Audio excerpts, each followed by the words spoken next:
Φίλες και φίλοι, καλησπέρα σας. Σας καλωσορίζουμε σε ακόμα μια ζωντανή εκπομπή Ομολογίες Ζωής Ιωνίου. Όπως γνωρίζετε, η εκπομπή μας γίνεται κάθε Τετάρτη στις 10 η ώρα το βράδυ. Έτσι είμαστε και σήμερα ζωντανά μαζί σας, 28 Μαΐου 2014, και καλεσμένος σε αυτή την εκπομπή έχουμε τον αδερφό μας Βασίλη Πολύδωρα. Καλησπέρα, αδερφέ Βασίλη. Καλησπέρα και από μένα. Ο οποίος με τη σειρά του θα μας κάνει την ομολογία του και θα μας πει πώς ήρθε ο Ιησούς Χριστός μέσα στη ζωή του και όλα αυτά τα ωραία τα οποία ακούμε σε κάθε ομολογία από διαφορετικούς ανθρώπους. Η οποία εκπομπή έχουμε πει πολλές φορές ότι σκοπός της είναι να δουν οι άνθρωποι και να γνωρίσουν ότι ο Θεός είναι ζωντανός, είναι αληθινός, και όποιος και να τον επικαλεστεί μέσα στη ζωή του θα έρθει, θα τον επισκεφτεί και θα τον ετοιμάσει, γιατί υπάρχει η αιώνια ζωή. Η αιώνια ζωή είναι το που θα διανύσουμε, γιατί σε αυτόν τον κόσμο τα έτη της ζωής μας να είναι 60, 70, 80, άντε κάποιοι μπορούμε να πούμε να φτάσει και τα 100, αλλά κάποτε έρχεται το τέλος σε αυτή τη ζωή. Και σκοπός μας είναι πού θα πάμε μετά από αυτή τη ζωή, αλλά ευχαριστούμε τον Θεό γιατί βλέπουμε μέσα από αυτή την εκπομπή ότι έρχεται ο Χριστός και κάνει μια πρόσκληση στον άνθρωπο, τον καλεί κοντά του, τον αλλάζει, τον κάνει νέο κτίσμα, αλλάζει συνήθειες, αλλάζει το χαρακτήρα του, το διαμορφώνει σύμφωνα με το Λόγο του Θεού και όπως είπαμε τον ετοιμάζει για να τον πάρει κοντά του να ζήσει αιώνια. Όπως γνωρίζετε, στην παρουσία της εκπομπής είναι ο Γιώργος Σωτηρίου, στη ρύθμιση της εικόνας και του ήχου Ζαχαρίας Αναπολιωτάκης, και τα τηλεφωνήματά σας περιμένει να τα καταγράψει ο Νίκος ο Καλεντίνης. Γνωρίζετε ότι σε αυτήν την εκπομπή συμμετέχετε και εσείς. Μπορείτε να πάρετε τηλέφωνο στο 210-213-8885, είναι το τηλέφωνο της εκκλησίας μας. Μπορείτε να στείλετε SMS στο 6945 41 59 49, αλλά επίσης αν θέλετε μπορείτε να στείλετε και email στο church@eaep.pavlarizopoli.gr. Μπορείτε να επικοινωνήσετε μαζί μας αν έχετε κάποιο αίτημα και θέλετε να προσευχηθούμε από αυτή την εκπομπή, αλλά και όποιος βλέπει αυτή την εκπομπή να προσεύχεται για το αίτημά σας. Πολύ ωραία να πάρετε να αφήσετε το αίτημά σας. Ένα χαιρετισμό ή ένα ευχαριστήριο, πολύ ευχαρίστως να το δεχτούμε και να το διαβάσουμε μετά το τέλος της εκπομπής μας. Να ξεκινήσουμε έτσι, αδερφέ Βασίλη, την ομολογία σου. Να μας πεις καταρχήν πώς μεγάλωσες, αν είχες κάποιες χριστιανικές αρχές και αν είχες και από μικρός κάποιες εμπειρίες, και σιγά σιγά να μπούμε και στην υπόλοιπη ζωή σου. Καλησπέρα και πάλι από μένα. Με λένε Βασίλη Πολύδωρο. Είμαι 40 χρονών. Γεννήθηκα και μεγάλωσα στην Πετρούπολη, σε μια οικογένεια, καλή οικογένεια κατά κόσμο. Έχω δύο αδερφές μεγαλύτερες από μένα.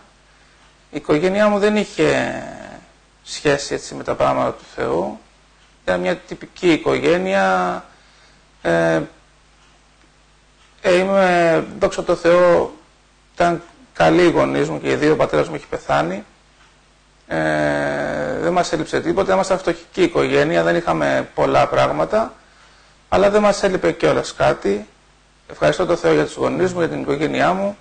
Μεγάλωσα σε ένα περιβάλλον καλό, χωρίς τσακωμούς, με δύο καλούς γονείς. Ευχαριστώ τον Θεό γι' αυτό, αν και δεν υπήρχε το Ευαγγέλιο μέσα στο σπίτι μας.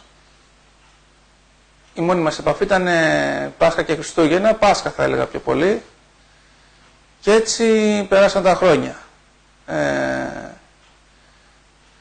Ήμουνα κατά κόσμον ένα καλό παιδί, όπως λένε στον κόσμο, και φυσικά ξέρουμε ότι το καλό παιδί είναι σε εισαγωγικά πάντοτε, γιατί όταν βρίσκεσαι μακριά από το Ευαγγέλιο, μακριά από το Χριστό, νικάσαι από τη σάρκα, νικάσαι από τις επιθυμίες σου, αλλά για τον κόσμο αυτά τα πράγματα είναι λογικά. Δηλαδή δεν είναι όταν καπνίζεις, δηλαδή όταν βγαίνεις, όταν απολαμβάνεις τη σάρκα, όλα αυτά για τον κόσμο είναι λογικά και επιβραβεύονται κιόλας. Έτσι μεγάλωσα κι εγώ. Πήγα σχολείο, τέλειωσα το Λύκειο. Πήγα μετά σε μια σχολή και περνάγαν τα χρόνια φυσιολογικά, και στα 23 μου πιάσα μια δουλειά, ήμουνα τζαμάς τότε, και περνάγαν τα χρόνια με τους φίλους μου, έτσι μέσα στον κόσμο, μέσα στη σάρκα, όπως σας είπα και πριν, μέσα στις απολαύσεις του κόσμου. Η άποψή σου για το Θεό όλα αυτά τα χρόνια ποια ήταν? Κατά κάποιο περίεργο τρόπο ήξερα ότι ο Χριστός μας συγχωρεί πάντα. Πίστευα στο Θεό, αλλά δεν είχα επίγνωση, δεν ήξερα τι γίνεται. Δηλαδή, είχα πάντοτε ένα φόβο. Στον κόσμο όταν βρίζαμε, ας πούμε, μετά γύρναγα και ζήταγα συγγνώμη από τον Χριστό, χωρίς να ξέρω όμως για ποιο λόγο. Είχα έτσι ένα φόβο Θεού και αργότερα που θα σας πω και στην ομολογία μου, με τη γυναίκα μου εδώ τσακωνόμασταν, τότε που ήμασταν ακόμα σαν σχέση, της έλεγα ότι εγώ ξέρω ότι ο Χριστός με συγχωρεί πάντοτε. Και για κάποιο περίεργο τρόπο πάλι ήξερα ότι η γραφή όπως την έχουμε είναι χωρισμένη στη μέση με αυτόν τον τρόπο. Δηλαδή μόλις άνοιξα την γραφή πρώτη φορά στη ζωή μου, μου ήταν τόσο γνώριμη, χωρίς και πάλι να μπορώ να το εξηγήσω. Το βράδυ της Ανάστασης, κατά κόσμον, το Μεγάλο Σάββατο, είχα μια περίγραπτη χαρά μέσα μου. Και αυτό πάλι δεν μπορούσα να το εξηγήσω. Όμως ήμουν δικαιωμένος γιατί θεώρησα τον εαυτό μου χριστιανό, όπως δεν θέλω να πω κάτι για τον κόσμο, αλλά ήμουν χριστιανός χωρίς επίγνωση. Ναι. Στην ηλικία των 25 χρονών βρέθηκα με τη γυναίκα μου. Και λέω βρέθηκαμε πάλι, γιατί πηγαίναμε μαζί στο σχολείο. Την γνώρισα πρώτη φορά, την είδα το 1989 ή το 1990, αν θυμάμαι καλά. Και θέλω να κάνω μια παρένθεση. Τότε πηγαίναμε Δευτέρα Λυκείου, θα ξεκινάγαμε τη Δευτέρα Λυκείου και εκεί την είδα πρώτη φορά. Και μόλις την είδα, αν ήμασταν μικρά παιδιά 15 χρονών, είπα μέσα μου, μια φωνή είπε μέσα μου, εγώ δεν ήξερα τότε πώς ο Θεός μιλάει στον άνθρωπο, ότι λέω μια μέρα αυτή τη γυναίκα θα την παντρευτώ. Αυτό έγινε το 1990. Πέρασαν τα χρόνια και το 1999 βρέθηκα με τη γυναίκα μου. Ενώ βρισκόμασταν κάπου γιατί μέναμε κοντά σχετικά, το 1999 βρεθήκαμε και στις αρχές του 1999 και στο τέλος του 1999 κατά κόσμο προχωρήσαμε και κάναμε μια σχέση. Η σχέση μας δεν ήταν καλή. Πιστεύω ότι οι πιο πολλοί άνθρωποι στον κόσμο αυτά περνάνε. Δεν ήταν μια σχέση αγάπης, ήταν μια σχέση ανταγωνισμού και ευχαριστώ τον Θεό που ο Θεός μας βρήκε τη γυναίκα μου πρώτα και μας έκανε οικογένεια.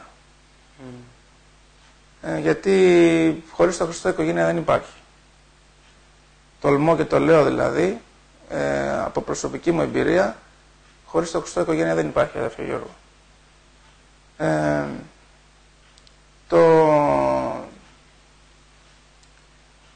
Το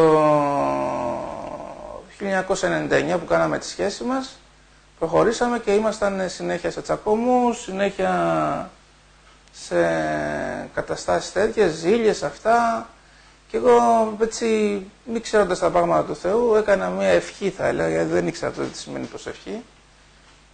Έκανα μία ευχή και είπα, Θεέ μου, σε παρακαλώ, εγώ αυτή την κοπέλα την αγαπάω, αλλά έτσι όπως είμαστε θα παντρευτούμε και θα χωρίσουμε. Κάτι να λέω μια νοικοκυρά για να μην χαλάσουμε το σπίτι μας. Αλλά το είπα μέσα μου έτσι σαν σκέψη, σαν ευχή, δεν είχα επίγνωση σε αυτό που έλεγα. Και στις αρχές του 2001 είχαμε προχωρήσει τώρα 2 χρόνια σχέση σχεδόν. Είχαμε πάει να χωρίσουμε σε κάποια φάση, αλλά της λέω ας μην χωρίσουμε ακόμα και το δέχτηκε. Δηλαδή ήταν από το Θεό να είμαστε μαζί. Ανθρωπίνως έτσι όπως ήταν η σχέση μας δεν ήταν να είμαστε μαζί. Αλλά κάτι μας κράταγε ενωμένους. Στις αρχές, μάλλον στο τέλος του 2001, το Σεπτέμβρη και μετά, άρχισα και έβλεπα μια μεγάλη αλλαγή στη γυναίκα μου. Επειδή ήταν αντίθαση αρκετά και εγώ ήμουν έτσι ζηλιάρης και γκρινιάρης θα έλεγα, Εγώ δούλευα τότε στα τζάμια, όπως σου είπα, αδερφέ μου, και τότε είχε πάρα πολλή δουλειά και σχολάγαμε αργά, δούλευε και η γυναίκα μου και το μέλημά μας ήταν πώς θα βγούμε να πάμε βόλτα. Βγαίναμε 10 ώρα το βράδυ και γυρνάγαμε το πρωί συνήθως στο σπίτι. Εγώ επειδή δούλευα πάρα πολύ και κουραζόμουν, μετά γύρναγα το απόγευμα σπίτι και με έπαιρνε ο ύπνος. Πήγαινα να την πάρω αργούσα, φωνάζαμε, τσακωνόμασταν, ξεκινάγαμε τη βόλτα έτσι. Σε κάποια φάση άρχισα την έβλεπα ότι δεν φωνάζει. Μια γλυκιά συμπεριφορά. Λέω, Θεέ μου, κάτι γίνεται εδώ. Αργό μία δεν φωνάζει, αργό δεύτερη δεν φωνάζει. Λέω, θα τη δοκιμάσω, λέω, και τρίτη, να δω αν θα φωνάξει. Πάω την τρίτη φορά. Της λέω, συγγνώμη, Πάριξα, δεν πειράζει, μου, αγάπη μου, εντάξει, μου λέει, γίνονται αυτά. Λέω, κάτι γίνεται εδώ, δεν υπάρχει περίπτωση. Το τηλέφωνο της 7 με 9 το απόγευμα κλειστό. Κανονικά εγώ θα έπρεπε να έχω γίνει έξαλλος που δεν την έβρισκα 7 με 9.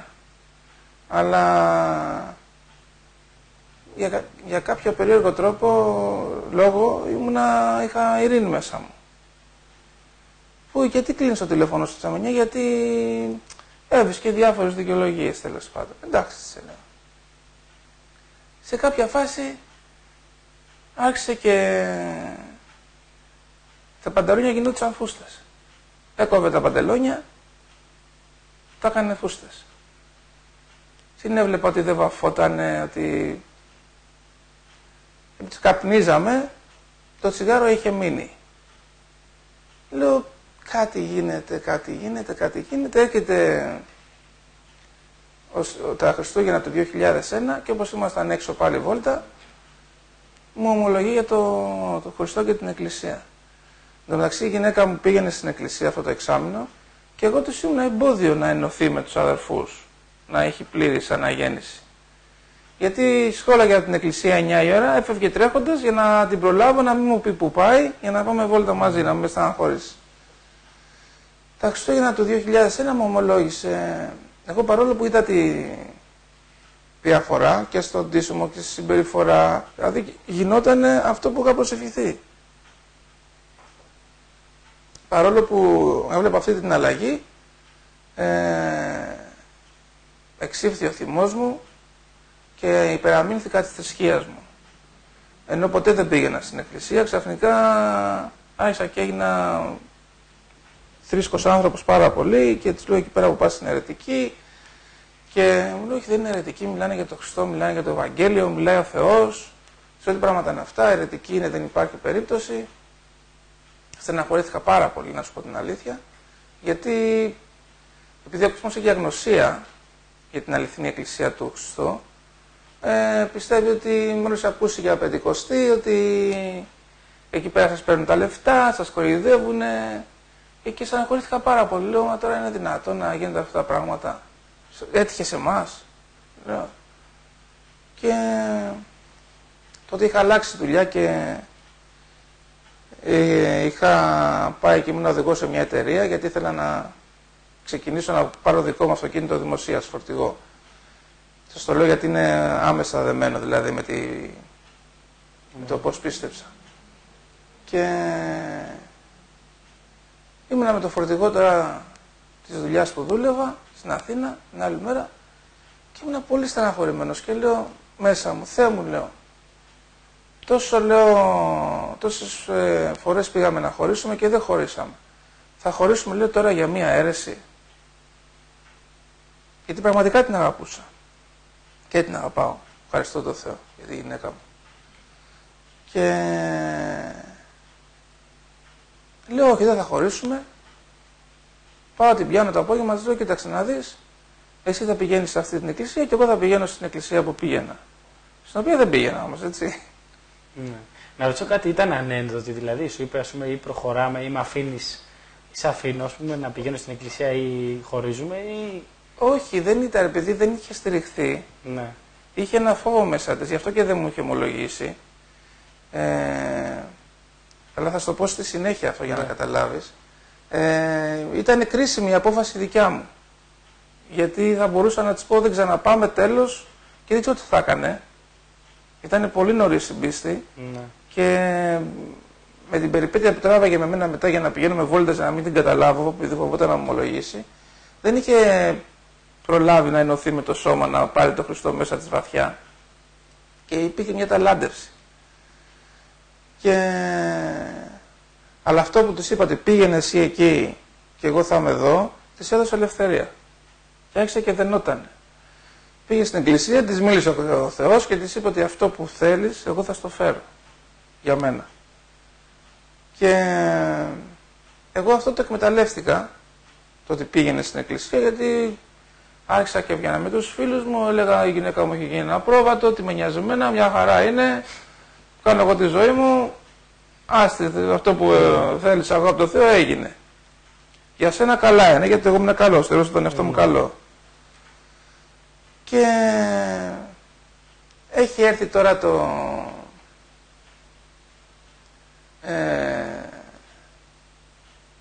αυτό έγινε Δεκέμβριο του 2001, μέχρι το Φλεβάρι του 2002 εγώ δεν πήγαινα στην εκκλησία, πήγαινε η γυναίκα μου και έγινε ένας γάμος στην εκκλησία της Πετρούπολης, παντρευόταν ο αδερφός ο Δημήτρης ο Σπινάκης με την αδερφή τη Δώρα και μου λέει η γυναίκα μου τότε θες να έρθεις, μου λέει, στην εκκλησία γίνεται ένας γάμος. Λέω όχι, δεν έρχομαι, μου λέει γάμος είναι, τι έγινε, έλα να δεις πως γίνεται το γάμος. Το γάμο τον έκανε ο αδερφός ο Λούις τότε. Το πρώτο κύριο που άκουσα ήταν από τον αδερφό του Λούις, το γάμο. Μπήκα μέσα στην εκκλησία και μου φάνηκαν όλα περίεργα, γιατί εγώ πιστεύω ότι θα είναι ένα σαν ξοκλήσι, ας πούμε, όπως τα ξέραμε, με εικόνες, με αυτά. Και μπαίνω μέσα και βλέπω μια απλή αίθουσα με τον άμβονα και τα θρανία και λέω σαν καθολική είναι αυτή εδώ, για να δούμε. Εν τω μεταξύ ξέχασα να σου πω ότι είχα άγριες διαθέσεις. Είχα πάει δηλαδή, θα πήγαινα με σκοπό να τσακωθώ στην εκκλησία γιατί μου πήραν την κοπέλα μου. Και μπαίνω μέσα και βλέπω δύο αδερφούς οι οποίοι ήταν έτσι ψηλοί, έτσι δυνατοί και βάζανε τον κόσμο στα αθρανία, οι αδερφοί, καλή αδερφή, αγαθή, αλλά εγώ όπως είδα έτσι. Τρόμαξε. Λέω, πάλι έχουν και μπράβους εδώ μέσα. Λέω, άσε δεν παίρνω σήμερα, δεν άλλη μέρα. Και πάω κάθομαι στο θρανείο, ξεκινάνε οι ύμνοι. Τι είναι αυτό εδώ πέρα, τι κάνουνε, λέω. Και εγώ έψελνα από μέσα μου, έλεγα λεμονάκι μυρωδάτο και από το περιβόλι αφράτο. Εν τω μεταξύ, ακόμα και τώρα, άμα μιλάμε με την αδερφή τη Δώρα, μου λέει πω όπως έβλεπα στο γάμο μου και έλεγα τι είναι αυτός ο άγριος που ήρθε εδώ μέσα, θα μας χαλάσει το γάμο. Και δηλαδή πόσο άγριο σε κάνει ο πονηρός, έτσι, δηλαδή υπάρχει μεγάλη ταλαιπωρία στον κόσμο, αδερφέ. Και πάω στο γάμο, μετά μας φωνάζει ένα ζευγάρι στο σπίτι, οι οποίοι και αυτοί δεν ήταν πολύ στηριγμένοι ακόμα, δηλαδή καπνίζανε, ήταν στο να μπουνε, στο να μην μπουνε, οι αδερφοί ήταν στην εκκλησία, στεκότανε, είχε αυτή την αδυναμία με το τσιγάρο, ο άντρας της μόλις είχε ξεκινήσει. Πάμε στο σπίτι, γιατί στο λέω αυτό, δεν το λέω για τους αδερφούς, αλλά βγάζω και εγώ τα τσιγάρα μου στο τραπέζι, τσιγάρα εσείς, τσιγάρα κι εμείς. Λέω μια χαρά. Πάφα πούφα, μιλάγαμε για τον Χριστό, ωραία είναι, εντάξει, μια χαρά είναι οι άνθρωποι. Και μου λέει ο αδερφός, φίλε μου λέει, εγώ 2,5 χρόνια πηγαίνω φέρνω τη γυναίκα μου στην εκκλησία και τώρα κατάλαβα, μου λέει, ότι εκείνη είναι η αλήθεια. Και έλεγα εγώ τώρα από μέσα μου, τι με νοιάζει τώρα εμένα ποια είναι η αλήθεια, τι μου λες ρε φίλε, έλεγα μέσα μου. Ναι φίλε μου, του λέω εγώ, ναι, αυτή είναι η αλήθεια. Πόναγα το κεφάλι μου. Δεν με ενδιέφερε καθόλου. Πέρασε ο γάμος των παιδιών, των αδελφών και πήγαινε η γυναίκα μου στην εκκλησία. Εγώ δούλευα σε αυτή την εταιρεία και παράλληλα έψαχνα να αγοράσω και ένα φορτηγό δημοσίας κρίσης ό,τι που θέλω να αγοράσω για να κάνω δικιά μου δουλειά.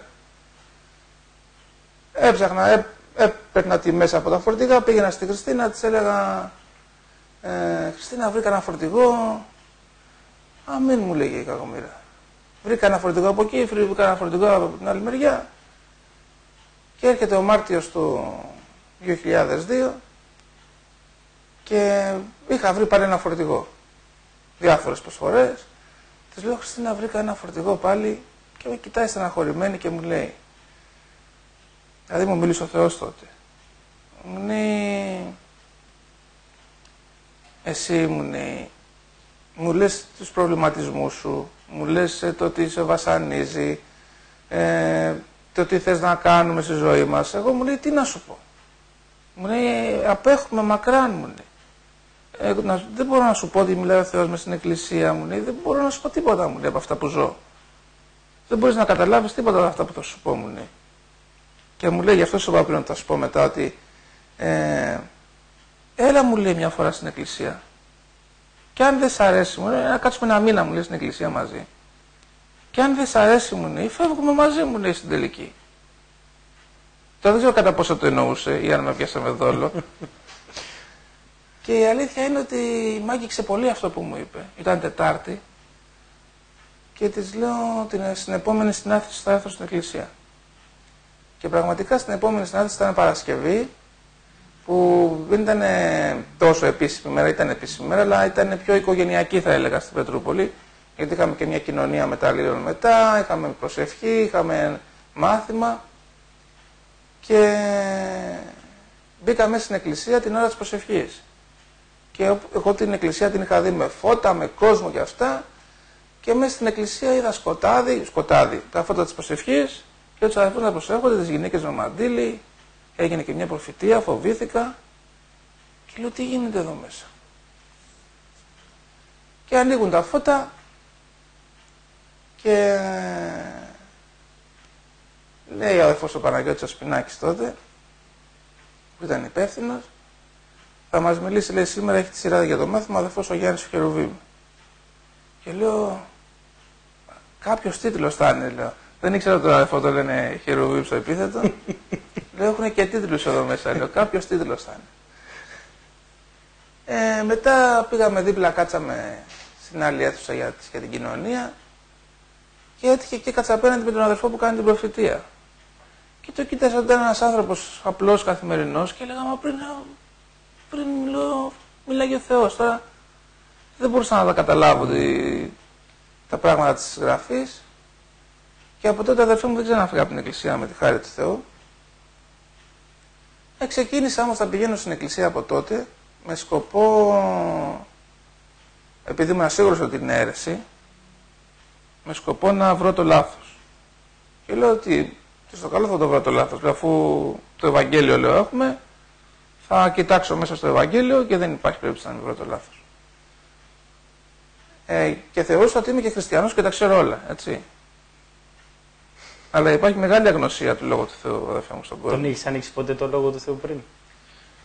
Είχα ανοίξει στο δημοτικό ένα βιβλίο με τους ψαλμούς και έψαχνα να βρω το γνωστό το ψαλμό του Δαβίδ, που λέει «Σε με ο Θεέ», και μου έκανε εντύπωση όταν τον βρήκα. Γιατί λέω, κοίταξε, έχει το ψαλμό του Δαβίδ, λέω, μέσα, μπράβο. Αλλά δεν ήξερα όμως πώς είναι η γραφή, δηλαδή πώς είναι τα εδάφια, πώς είναι η δομή της γραφής. Και ήθελα να βρω ένα εδάφιο και ήταν στους Κορινθίους και εγώ ξεκίναγα από τη Γέννηση για να το βρω. Γιατί στο λέω, γιατί η εταιρεία που δούλευε ήταν ένα πρακτορείο και μεταφέραμε βιβλία. Βιβλία από Αθήνα στη Θεσσαλονίκη και από τη Θεσσαλονίκη στην Αθήνα. Ένα πρακτορείο μεταφορών. Και εγώ έκανα την περισυλλογή και τη διανομή των βιβλίων στην Αθήνα, με ένα μικρό φορτηγάκι. Μέσα σε όλους τους πελάτες ήταν και ένας εκδοτικός οίκος, ο οποίος ήταν, για να μην λέμε ονόματα τώρα,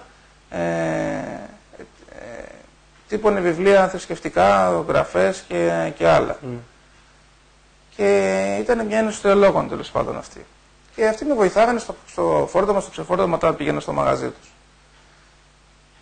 Και όταν είχα προχωρήσει λίγο καιρό στην εκκλησία, άρχισα και με έπιανε ο Λόγος του Θεού, είχα μια ανάπαυση μέσα μου, αρχίζαμε, διαβάζαμε σιγά σιγά, ρωτάω έναν από αυτούς τους ανθρώπους και τους λέω, τότε εγώ ήμουν ακόμα στον κόσμο, τους λέω, ένας φίλος μου, λέω, πάει στην εκκλησία της Πεντηκοστής. Τι λες γι' αυτό? Αυτό με έκανε λίγο πίσω τότε. Μου λέει, τον κακομοίρη, μου λέει, είναι αιρετικός, μου λέει, τον έχουν προσιλητήσει, μου λέει, κρίμα, μου λέει, είναι αιρετικός, κρίμα.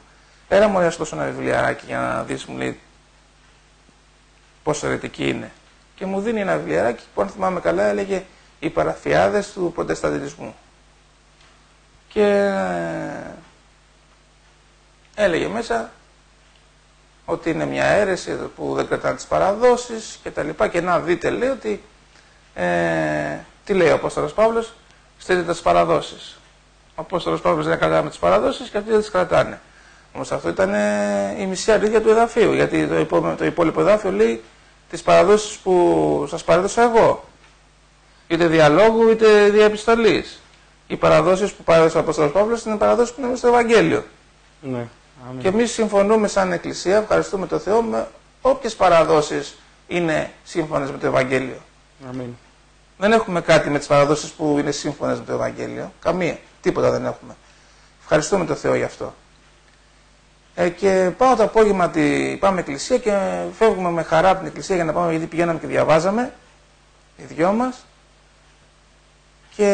Αλλά εγώ, όπως σας είπα, δεν ήξερα να το ψάξω το εδάφιο τότε, να το βρω ολόκληρο, και έμεινα εκεί. Και πάω και της λέω ότι η γυναίκα μου, κοίτα εδώ, και είσαι αιρετική και μας έχουν πλανήσει και αυτά.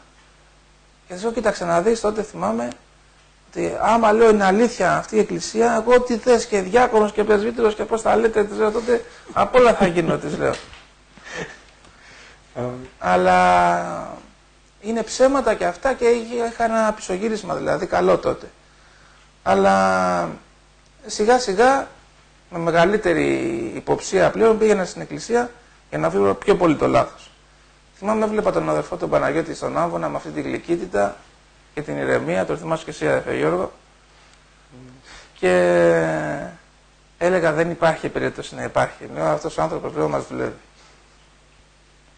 Λέω, δεν υπάρχει περίπτωση να υπάρχει τέτοιος άνθρωπος. Δηλαδή έβγαζε τέτοια αγάπη, και λέω, πληρώνεται, παίρνει λεφτά, πάντως λέω, την κάνει καλά τη δουλειά του, έλεγα. Και συνέχισα να πηγαίνω στην εκκλησία. Θυμάμαι τότε μας πλησίασε ένας αδερφός, ο Σωτήρης ο Καράμπελας, και ήταν ένας από τους δύο που θέλω να δείρω, στους ψηλούς. Μου λέει τότε, μήπως θες να έρθεις μια βόλτα από το σπίτι, να έρθετε? Λέω, εγώ με ύφος έτσι σκληρό, λέω, όχι, δεν θέλουμε, γιατί έχουμε να πάμε βόλτα, σε ευχαριστώ, να είσαι καλά, δεν θέλουμε. Έτσι κράταγα μια απόσταση. Ο αδερφός επέμεινε όμως, με ξαναπιάνει στην άλλη συνέθεση, μήπως θες να έρθεις, με ξαναπιάνει, άντε, λέω, πάμε. Πάμε στο σπίτι των αδερφών, είχαν τότε δύο μικρά παιδάκια, τώρα είναι 2 μέτρα ο καθένας, η Βιβί και ο Γιώργος, και είχαμε έρθει η Βιβί αγκαλιά τότε, ήταν 1 χρονού. Και μου λέει ο Σωτήρης, μου λέει, αυτό δεν γίνεται, κάτι γίνεται από το Θεό, μου λέει. Ο Σωτήρης, να έρθει αγκαλιά σε σένα, μου λέει, που δεν σε ξέρει. Καθόμαστε και σιγά σιγά, διαβάζοντας το Λόγο του Θεού, μας γίνανε απαραίτητοι αδερφοί. Ήμασταν κάθε βράδυ στο σπίτι του. Σχόλα και εκκλησία, φεύγαμε στο σπίτι τους. Τους ξενυχτάγαμε 3 η ώρα, φεύγαμε από το σπίτι, ανοίγαμε το Λόγο, μιλάγαμε για το Πνεύμα το Άγιο, άρχισε ο Θεός και ενεργούσε στη ζωή μας. Αφού στο τέλος τέλειωνε η εκκλησία και πήγαμε μόνοι μας σπίτι και τους περιμέναμε. Δηλαδή, θέλανε, μπορούσαν, δεν μπορούσαν, εμείς ήμασταν εκεί.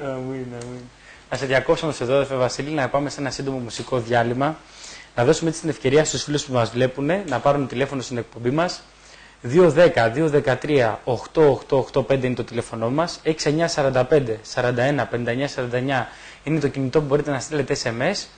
Και church.aep.pavlarizoupoli.gr είναι το email μας. Όπως είπαμε, αν θέλετε να προσευχηθούμε για κάτι, αν θέλετε να δώσετε κάποιο χαιρετισμό ή κάποιο ευχαριστήριο, πολύ ευχαρίστω να επικοινωνήσετε με την εκπομπή μας.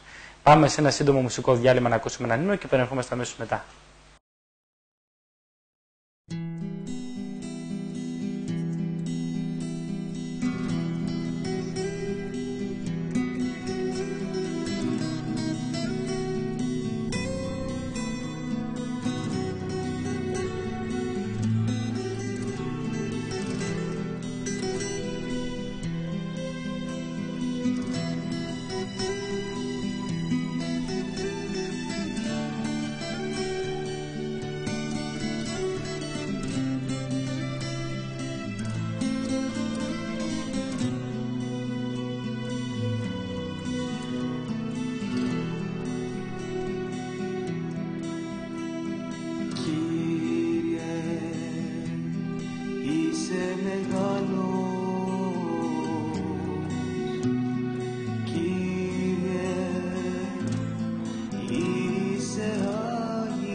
ευχαριστώ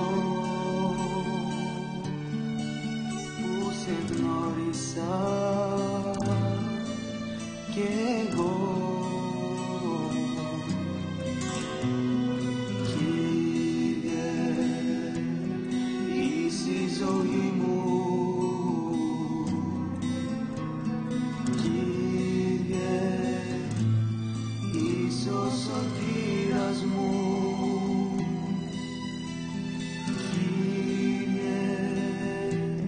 Σε ευχαριστώ κι εγώ πάντα θα σ' αγαπώ, γιατί άργησα τόσο πολύ να σε γνωρίσω. Η ζωή μου ήταν άδεια, αλλά εσύ σου πάντα δίπλα μου. Κύριε, είσαι μεγάλος.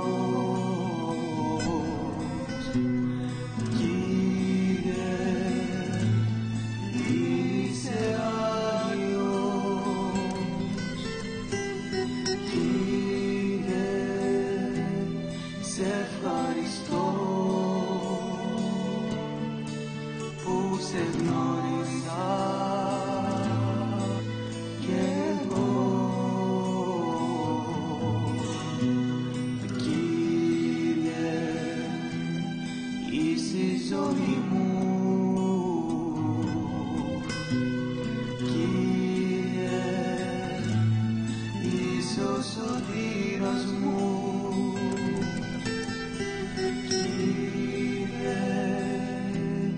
Σε ευχαριστώ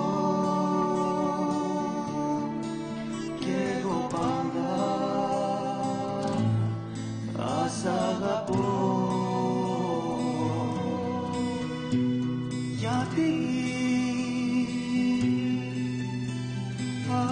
άργησα τόσο πολύ να σε γνωρίσω. Η ζωή μου ήταν άδεια, αλλά εσύ σου πάντα δίπλα μου.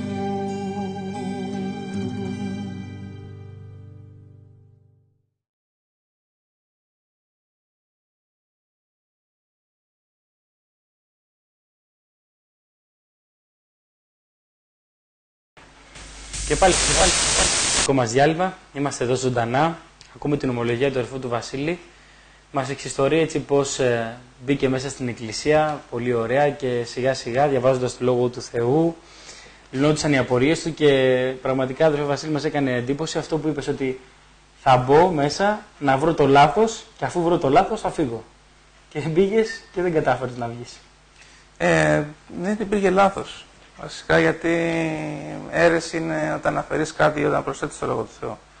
Αλλά όταν είσαι σύμφωνος με το Λόγο του Θεού, και εγώ αυτό λέω με παρησία σε όποιον μιλάω για το Λόγο του Θεού, λέω, κοίταξε να δεις, εγώ δεν θα σου δώσω δικιά μου γραφή. Πήγαινε σε ένα βιβλιοπωλείο της θρησκείας της κρατιούσας, πάρε ένα Ευαγγέλιο, διάβασε το Λόγο, να έρθει ο Χριστός να κατοικήσει μέσα σου. Να γνωρίσεις τον Χριστό. Εμένα αυτό με ενδιαφέρει.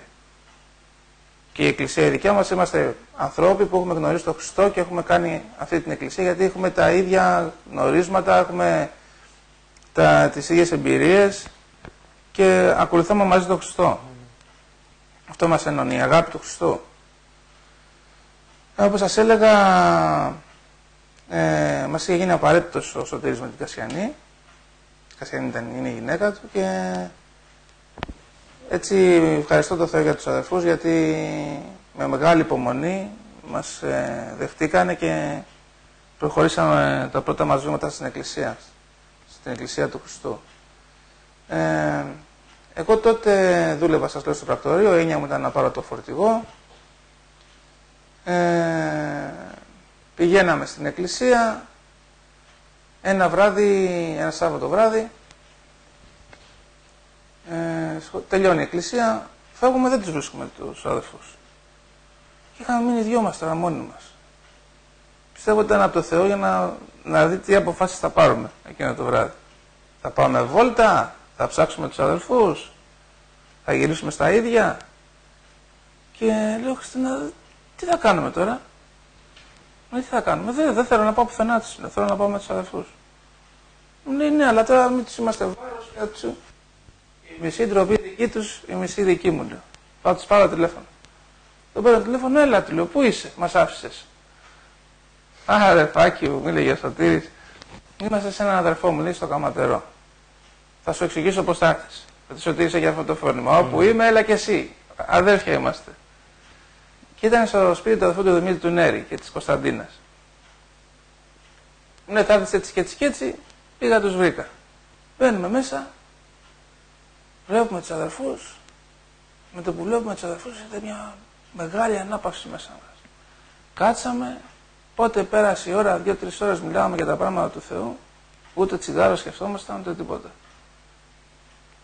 Γιατί και εγώ, αλλά πιο πολύ η Χριστίνα, που ήταν πιο δεμένη με το τσιγάρο από μένα προφανώς, άμα δεν έβγαινε να καπνίσει κάνα 2 φορές δεν γινόταν. Εκείνο το βράδυ τίποτα. Μιλάγαμε για τα πράγματα του Θεού, εμπειρίες, μας λέγανε οι αδερφοί. Πέρασε εκείνο το Σάββατο, προχωρούσαμε στην εκκλησία, ψάχνοντας να βρω και το λάθος ακόμα, με καχυποψία, όλα τα πάντα. Και μια Πέμπτη γινόταν προσευχή στο σπίτι του αδερφού του Δημήτρη του Νέρη. Μαζευόντουσαν και κάνανε προσευχές στο σπίτι. Επειδή είχε και μεγάλο σπίτι, μαζευόταν πολλοί κόσμος, γινόταν μια ευλογία. Και μου λέει, Χριστίνα, γίνεται προσευχή, μου λέει, στο σπίτι των αδερφών που είχαμε πάει. Μου λέει, θυμάσαι? Λέω, ναι. Μου λέει, θες να έρθεις? Μου λέει, στην προσευχή. Εγώ θα πάω, μου λέει. Λέω, εντάξει, λέω, φτάνει η εκκλησία τώρα, λέω, θα πηγαίνουμε και στα σπίτια. Φτάνει, λέω, πηγαίνουμε στην εκκλησία. Εντάξει, ό,τι θες, μου λέει, εγώ θα πάω. Κάθομαι σπίτι, θυμάμαι, έβλεπα εκεί τηλεόραση, αυτά, κάπνιζα, έπινα το ισκάκι μου, ήμουνα μια χαρά. Και έτσι πιστεύω ότι ο Θεός ήρθε και μ' άγγιξε και λέω, είχε πάει 11 το βράδυ, θα πάω, λέω, στην προσευχή. Θα πάω στην προσευχή. Λέω τώρα και ό,τι γίνει. Πάω 11 η ώρα, τους χτυπάω την πόρτα στους αδερφούς, 11 η ώρα, ανοίγουνε, με βλέπουνε, τώρα σου λέει, εν ειρήνη έρχεται. Και όλος τυχαίως εισαγωγικά υπήρχε μία θέση δίπλα στο Σωτήρι. Πάω, κάθομαι δίπλα στο Σωτήρι, λέω, τι έγινε φίλε, πώς πάμε και αυτά, το ένα το άλλο. Προσπαθώντας να μου πιάσει και κουβέντα ο Σωτήρης τώρα για να σπάσουμε και τον πάγο, μου λέει, αύριο, μου λέει, θα πάω με τον αδελφό του τον Γιώργο το Χριστάκη, μου λέει, στην Κρήτη, στο Ηράκλειο. Α, του λέω, ωραία περνάτε εσείς χριστιανοί. Μου λέει, τι εννοείς? Θα αφήσει τη γυναίκα, θα αφήσει τα παιδιά σου, να πας Σαββατοκύριακο, του λέω, στην Κρήτη. Μια χαρά, του λέω. Τους δουλεύεις ωραία, λέω. Μου λέει, όχι, μου λέει, ευλογημένε, θα πάω για το έργο του Θεού. Καλά, του λέω τώρα, εμένα βρήκες. Ότι θα πας για το έργο του Θεού, τώρα με εμένα δουλεύεις, του λέω. Κοροϊδεύεις. Θα πάω να πέρασω το ωραία, του λέω. Μου λέει, για το έργο του Θεού θα πάμε. Του λέω, αφού θα πάτε για το έργο του Θεού, θα έρθω κι εγώ μαζί σας. Αφού είναι έτσι. Με κοιτάει καλά ο αδερφός. Τι να σου πω, μου λέει, να ρωτήσω τον αδερφό μου, λέει. Πάει ρωτάει τον αδερφό, τον Γιώργο. Του λέει, αδερφέ, λέει, θέλει να έρθει στην Κρήτη μαζί.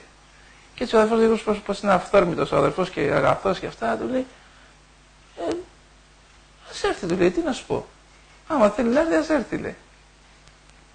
Την άλλη μέρα εγώ ήθελα να πάω στην Κρήτη, γιατί δεν είχα πάει ποτέ στην Κρήτη.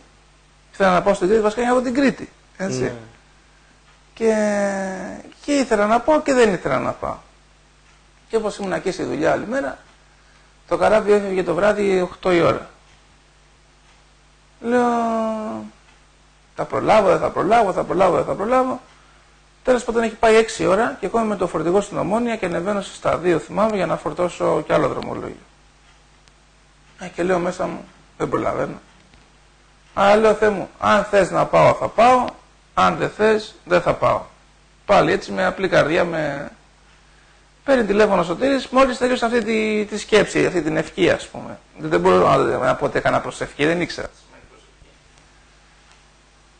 Και πήγαινα με αυτή την απλότητα στο Θεό. Και μου λέει, παίρνει τηλέφωνο ο Σωτήρης, έλα φίλε μου, λέει τι έγινε. Λέω, άστο Σωτηράκι μου, δεν προλαβαίνω, του λέω. Είναι 6 ώρα, μα φύγει το καράβι 8. Των πραγμάτων λέω δεν προλαβαίνω. Μου λέει, μη στεναχωριέσαι, μου λέει, γιατί έχει απεργία και το καράβι θα φύγει στις 11. Αργότερα μου είπε ο αδερφός ο Γιώργος στο Χριστάκης ότι αυτό δεν έχει ξαναγίνει, μου λέει. Ή φεύγει ή δεν φεύγει. Να φύγει με 3 ώρες καθυστέρηση λόγω της απεργίας δεν φεύγει, μου λέει. Και κατάλαβα ότι ο Θεός με περίμενε για να φύγουμε. Να πάμε στην Κρήτη. Σχολάω από τη δουλειά αργά 8 η ώρα, πάω σπίτι, παίρνω 5 ρούχα, μπαίνουμε στο καράβι, ίσα μπήκαμε στο καράβι, φύγαμε. Βλέπω τους αδερφούς πάνε κάθονται στις θέσεις των μη καπνιστών. Λέω ρε παιδί μου τώρα, δεν θα καπνίζουμε κιόλας. Έμπαινα, έβγαινα, κάπνιζα. Έμπαινα, τους κοίταζα. Καθόμασταν, μιλάγαμε. Τον αδερφό τον Γιώργο τον έλεγα Κύριε Γιώργο. Κύριε Γιώργο, Κύριε Γιώργο, Κύριε Γιώργο. Φτάνουμε στην Κρήτη, το πρωί, μας υποδέχονται οι αδερφοί. Ήταν 4, 5, 6 αδερφοί στο καράβι, έξω, καλώς τους αυτά. Τους κοίταζα εγώ. Τι έγινε παιδιά, λέω. Πού μας ξέρουν αυτοί. Το Γιώργο τον αδερφό ήταν εκεί, φιλιά, αγκαλιές, είναι υπεύθυνος κάτω εκεί, ήταν τότε, προείσταται στο έργο και ακόμα δηλαδή είναι στην Κρήτη. Και μας πάνε, μας φιλοξενούν στο σπίτι του αδερφού του Φλαούνα που είχε αναχωρήσει το αδερφός για τον ουρανό. Ο Θεός τον ευλόγησε, πιστεύω πάρα πολύ. Είχε περάσει όλη η εκκλησία από το σπίτι του. Ένα φτωχικό σπίτι ευλογημένο, αδερφέ μου. Είχε περάσει όλοι οι αδερφοί. Και πήγαμε στο σπίτι του, έβλεπα τους αδερφούς, επισκεπτόμασταν τους αδερφούς, λες και ήμουνα και εγώ τώρα αδερφός. Οι αδερφοί είχαν πέρα πραγματικά για το έργο του Θεού και καθόμασταν να πιούμε ένα καφέ ή να φάμε, έβγαζα εγώ τα τσιγάρα πάνω. Κάπνιζα. Το κοιτάσανε τον αδερφό τον Γιώργο, του λέγανε αδερφός. Τι να πει. Αδερφός ο Γιώργος. Κοιτάξε, λέγε αδερφός. Έρχεται το Σάββατο το βράδυ, αφού είχαμε πάει στην εκκλησία, πήγαμε πάλι σε κοινωνία με τους αδερφούς. Πάμε να κοιμηθούμε στο σπίτι του αδερφού, του Βασίλη, και όπως καθώς πήγα εγώ να κοιμηθώ, να ξαπλώσω, να αλλάξω, ήταν Απρίλης αυτό, ήταν Απρίλιος. Και έρχεται ο Σωτήρης που είναι έτσι αυθόρμητος πολλές φορές και την έχει στο καρδιά και μου δίνει μια κλωτσά στο πόδι, έτσι χαλαρά. Αλλά επειδή εγώ ήμουν έτσι οξύθυμος αρκετά, δεν τσακωνόμουν, αλλά για παράδειγμα άμα πήγαμε να τρακάρουμε στον δρόμο, θα βασέβριζα μέχρι να φτάσω στον προορισμό μου. Ήμουν ένα τέτοιος τύπος, δηλαδή ήμουν μουρμούρας πολύ, μουρμούριζα συνέχεια. Και μόλις μου έκανε αυτό το πράγμα ο Σωτήρης, εγώ νευρίασα πάρα πολύ. Και έλεγα μέσα μου και ποιο δικαίωμα και εσύ τώρα ποιος είσαι και με ξέρεις και από χθες. Κατέβαζα μέσα μου σκέψεις στο μυαλό μου, είχα νευρίασει πάρα πολύ.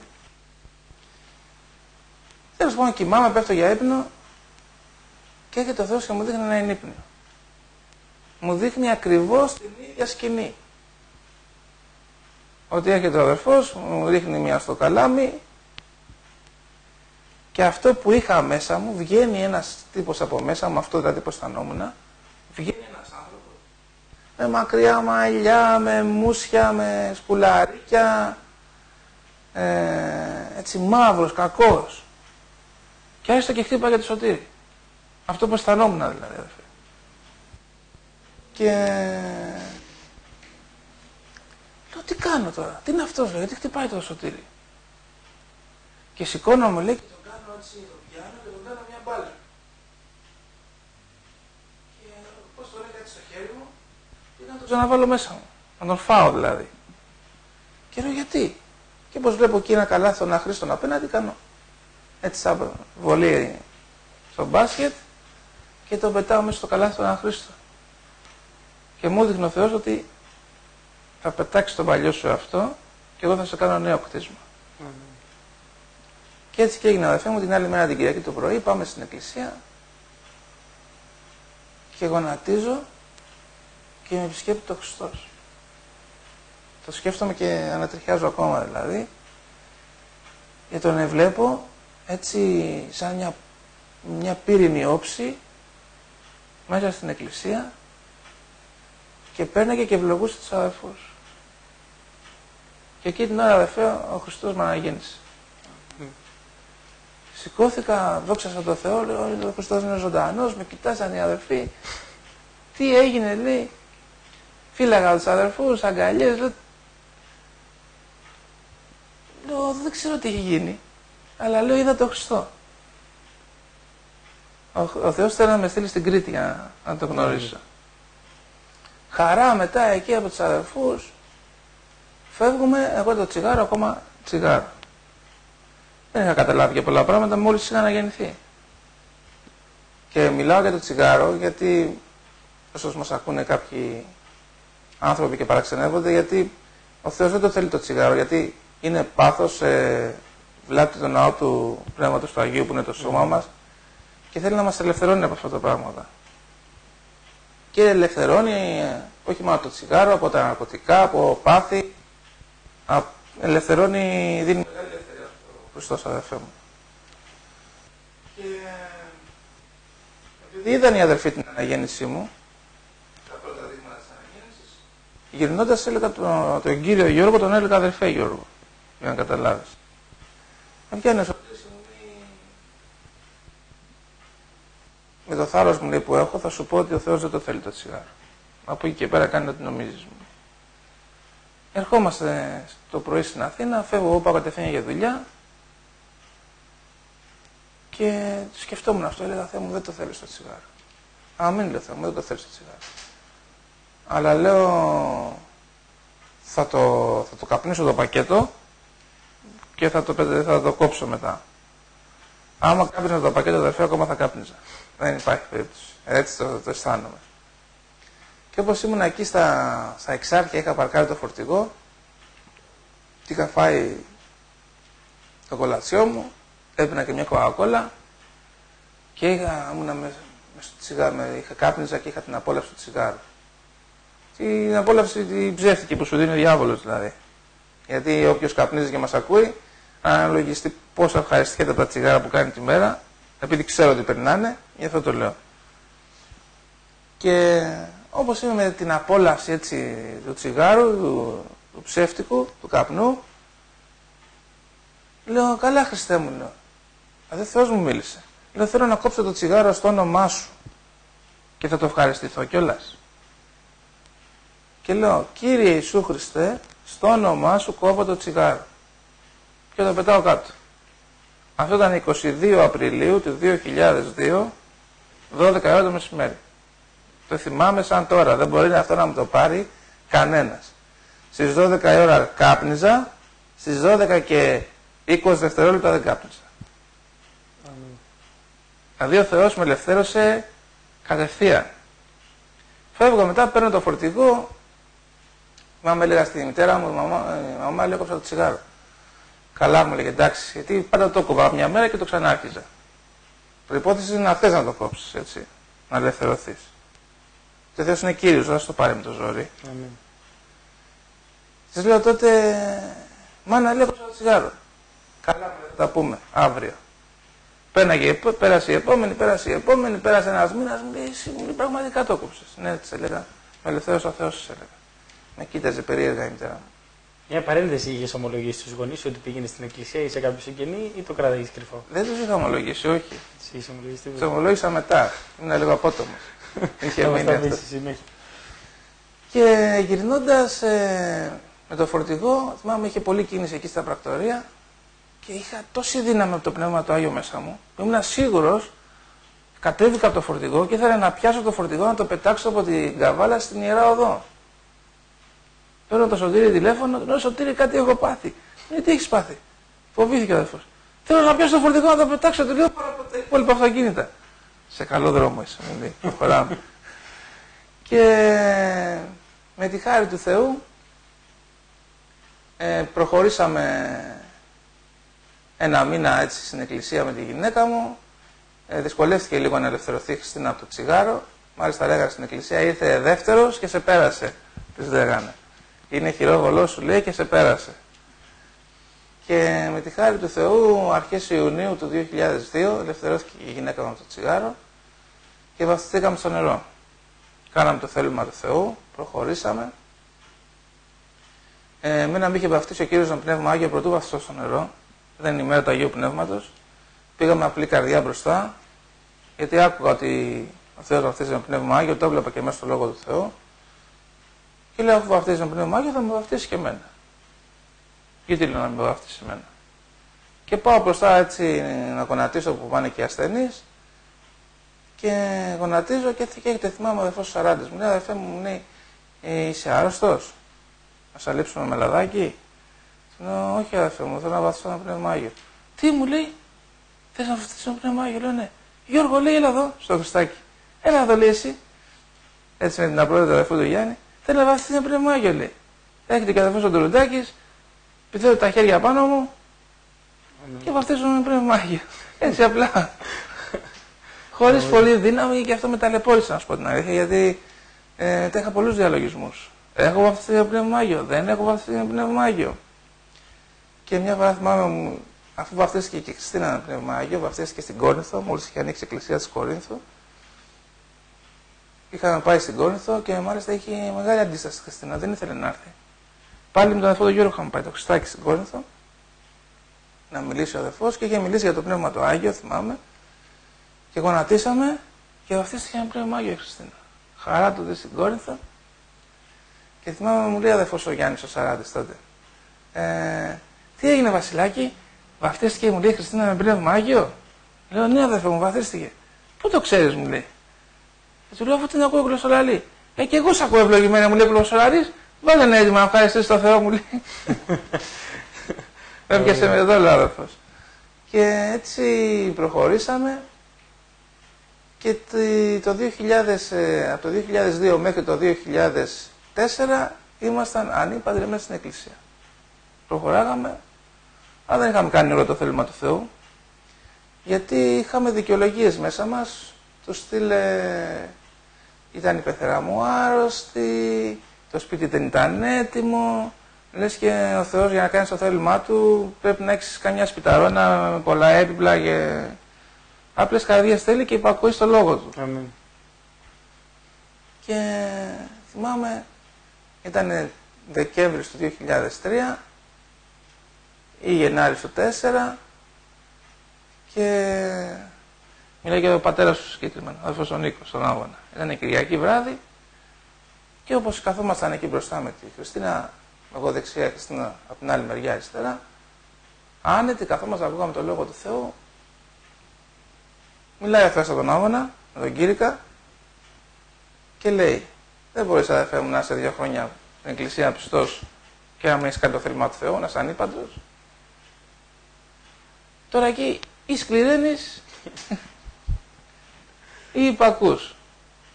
Ο αδερφός δεν ήξερε τίποτα, γιατί ούτε το είπε για μας. Ούτε, αν με το ρωτήσω, δεν θυμάται ότι το έχει πει. Και γυρνάω, την κοιτάω, με κοιτάει και η γυναίκα μου και της λέω, πήγαινε, πάρε νηφικό. Και μου λέει, αμήν. Δηλαδή μας μίλησε ο Θεός και το καταλάβαμε και οι δύο. Αυτό έγινε τέλος Δεκέμβρη ή αρχές Γενάρη, 1η Φλεβάρη του 4 παντρευτήκαμε. 3 Φλεβάρη του 2 είχα πρώτη φορά εκκλησία, 1η Φλεβάρη του 4 παντρευτήκαμε. Παντρευτήκαμε στην Κηφισιά, κάναμε το θέλημα του Θεού. Και από τότε προχωράμε, ο Θεός μας χάρισε και 2 παιδάκια. Είχαμε και τις περιπετειές μας εκεί με τα παιδιά, αλλά δεν είναι της ώρας γιατί είναι άλλη μια ομολογία αυτό που περάσαμε με τα παιδιά. Ευχαριστούμε τον Θεό. Και τότε, μόλις πιστέψα, μετά από λίγο καιρό, πήγα και ομολόγησα στους δικούς μου. Θυμάμαι, έπρεπε να βαφτίσει η αδερφή μου ένα παιδί και έπρεπε να πάμε και εμείς στη βάφτιση.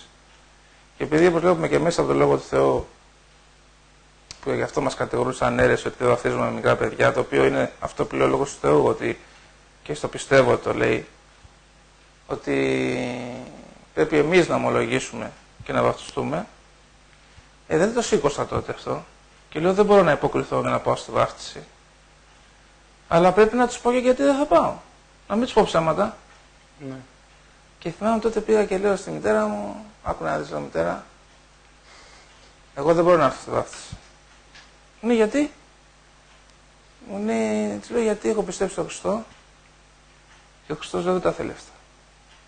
Αλλά δεν το είπα έτσι απότομα με μεγάλη ασοφία και η μάνα μου εναντιώθηκε πάρα πολύ. Και είχα ένα παιδί και πέθανε και θα πιω βιτριούλι και θα πέσω από το μπαλκόνι. Της λέω δεν παθαίνεις τίποτα.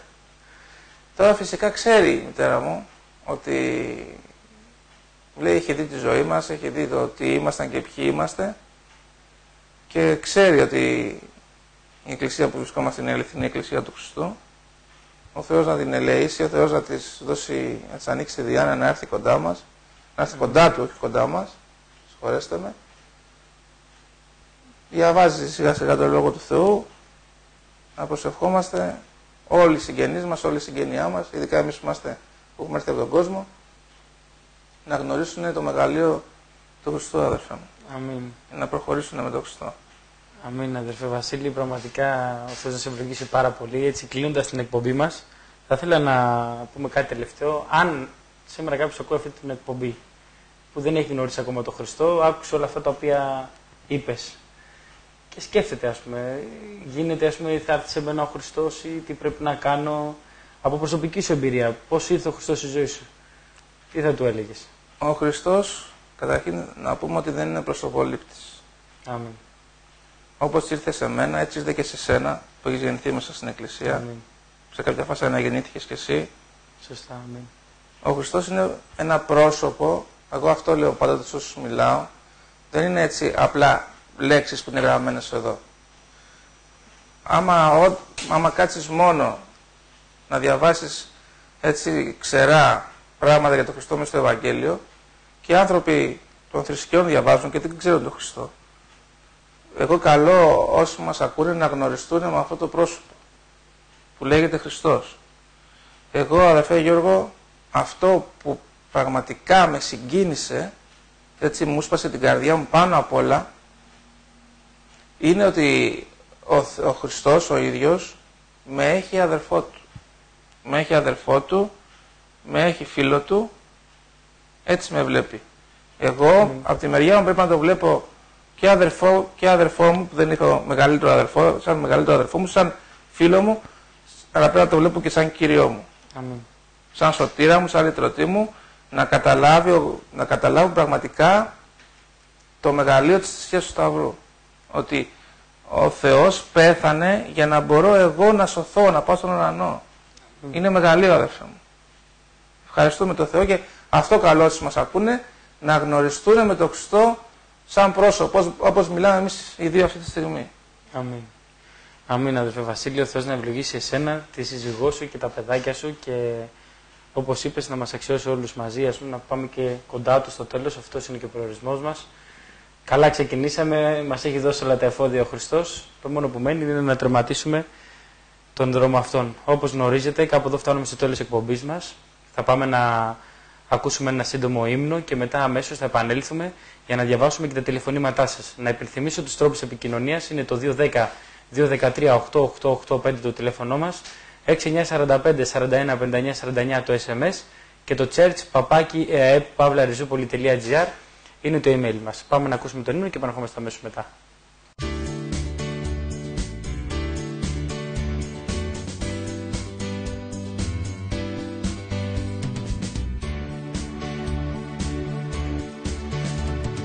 Θέλω κοντά σου να έρθω για ακόμα μία φορά, να σου εκφράσω ξανά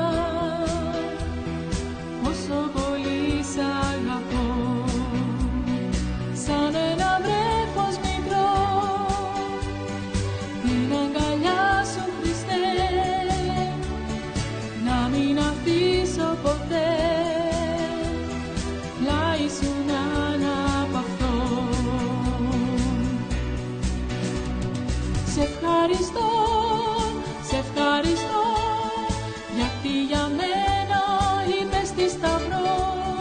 Τώρα κι εγώ παραχωρώ όλο το είναι μου για το Χριστό. Τα πάντα σου δίνω, Ιησού, σε αγαπώ.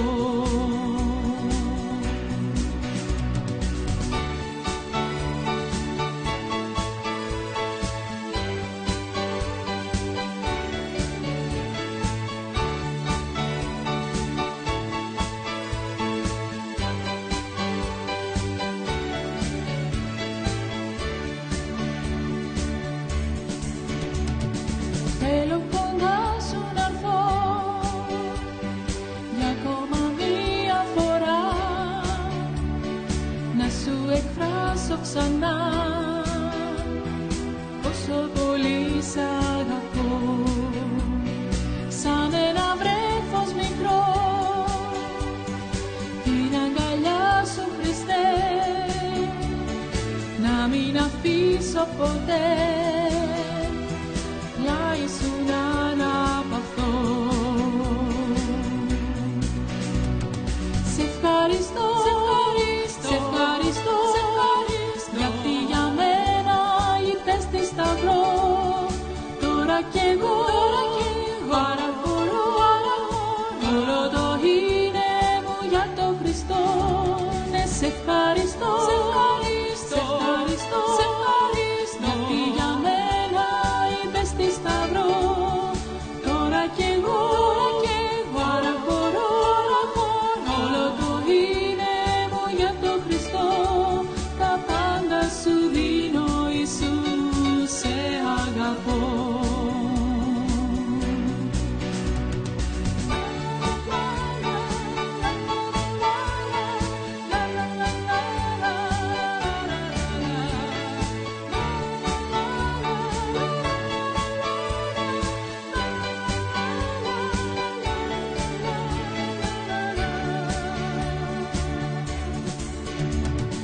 Σε ευχαριστώ, σε ευχαριστώ, γιατί για μένα είπες τη σταυρό. Τώρα κι εγώ παραχωρώ όλο το είναι μου για το Χριστό. Ναι, σε ευχαριστώ, γιατί για μένα είπες τη σταυρό. Τώρα κι εγώ παραχωρώ όλο το είναι μου για το Χριστό. Τα πάντα σου δίνω.